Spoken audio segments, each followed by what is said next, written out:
Thank you, and thank you for being with us this evening. The number one concern for this operation continues to be finding the remains of the two victims who are still missing, 2-year-old Lydia Sutatepa and 17-year-old Jack Canton. We had a very big push this last weekend to try to locate them. We had 20 different human remains detection canine teams scouring the area of the Olive Mill Hot Springs waterway. And while Fabiola Benitez Calderon was found, we still have our other two victims yet to be found. And at this point, we've changed our search methodology, and as conditions settle even more, and as the ground dries out, and as people begin to move back into the area, we're going to have them removing debris, removing mud on their properties, and essentially we will have an exponential increase in the number of people who are searching for our two missing victims. Our search and rescue team, with their 4 specially trained human remains detector dogs, will be continuing search efforts on a spot basis, going back to some areas that we had trouble getting into before, and checking any other leads that come in. And we're not going to give up on this search at this point. We're still looking for those two victims. It's very important to us to try to find them, to bring some closure to these two families. I want to talk to you a little bit about the repopulation effort. The repopulation planning is progressing very, very well. It is going to be a systematic and incremental repopulation. We have a plan to let some people gradually back into their homes, and it's based on several factors. One is, first of all, safety and the road conditions, and next is utilities. And for many of you, we know it's been almost 2 weeks since you've been able to go home, and we know that you want to get back home, and we want to get you back home as quick as we can. But we have to do this systematically, and we cannot allow everyone to go back in at the same time. Montecito, you saw that videotape there, and you saw the traffic congestion that's in the emergency area, just with the emergency traffic and the truck traffic that's taking the debris out of the basins. So we have to basically do this incrementally and gradually, so we please ask you to be patient. Having said that, I'm going to take this, if I can pull it off here, and walk over to this map and show you what our plan is.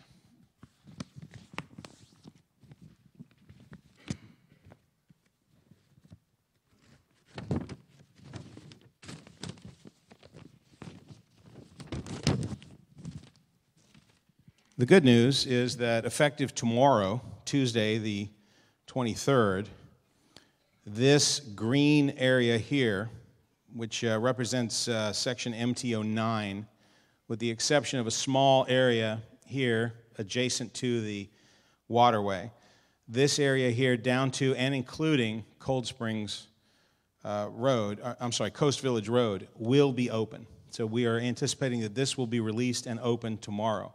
And also a small portion of MTO3 to the left of the waterway and to the edge of the current exclusion zone or a mandatory evacuation zone. That will be open as well. This is roughly 725 to 750 parcels total that will be released tomorrow. We are looking to release 2 more parcels the following day. And that is MTO 13, which is directly below and across from the freeway, as well as MTO 15 and a portion of MTO 14. The westernmost portion of MTO 14 has sustained some pretty heavy damage and will not be open immediately. But the eastern part of this section will be opened up as well. Next, we will be looking at this area here, which is Burnham Wood, Ennisbrook, and the areas that are at the base of those along Jameson Road. And following that, we'll be looking at repopulating the center portion. While we're doing these other repopulation efforts, We've got a full court press going on to get all the utilities restored and up and running in the central part of Montecito. We already have been providing, and tonight and tomorrow we'll continue to be providing access to the business owners to get into the village to prepare their businesses to reopen. And once that occurs over the next, hopefully over the next few days, we're going to look at repopulating this area. Simultaneous to doing all of this prep work over the next couple of days, we'll be working to securitize the two areas that are the most heavily damaged, where we have the most number of homes that are destroyed or partially destroyed in these two areas here. And once that's accomplished, we will look at opening up the rest of it. There's going to be a lot of issues. As an example, today we had a setback. We had hoped to release this entire area today. But unfortunately, we have found, after inspections, that several bridges down here at the Toro Canyon area, as well as a bridge here, right at, that goes in towards Ladera, that's east of the Sheffield area, and this bridge here, the Para Grande Bridge. These three bridges have been tentatively condemned by crews that have looked at them, and are going to have to be replaced. And that's a multi-week, if not multi-month process. So we're looking now to try to develop alternative plans. People who live in Romero Canyon and in this other area, we're going to have to look for other routes to get them through.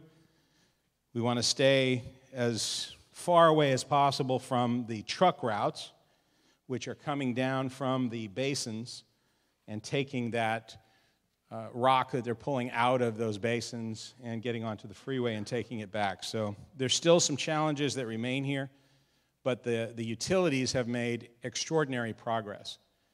The one utility that we won't wait for to repopulate everyone is gas, because gas has to be, it can't be turned back onto your residences until you're actually back in them. The gas company has to have a representative from the home there to get into the home to check the systems and to relight pilots and so forth. So good news from the standpoint of a couple of locations that are going to open tomorrow and in the subsequent days. I mentioned the other day that we're looking at the 31st as the time period that we want to make sure that all of our evacuation efforts are underway, and we're moving towards that goal. For those of you who are still out, life does happen. We understand that. There are needs on an emergent or extenuating basis for you to get back into your homes. We've established a specific unit of the Sheriff's Office that is accommodating those requests, and we have accommodated hundreds of those requests, escorting people back in to get important items that they need for their daily living in their homes. And we encourage you, if you have a problem, you're welcome to call, and we will do our best to accommodate those requests. We again ask you, if it's not extenuating, if it's not an emergency, to please refrain from doing that. We continue to provide a very heavy law enforcement presence in the areas that are currently evacuated, and we want to make sure that no one is coming into the area that is not conducting authorized business or being part of the recovery effort in that area. So I appreciate, again, your patience and your understanding and your continuing support as we work collectively with an extraordinary group of people to deal with this disastrous situation and get you back home as soon as we can. Thank you.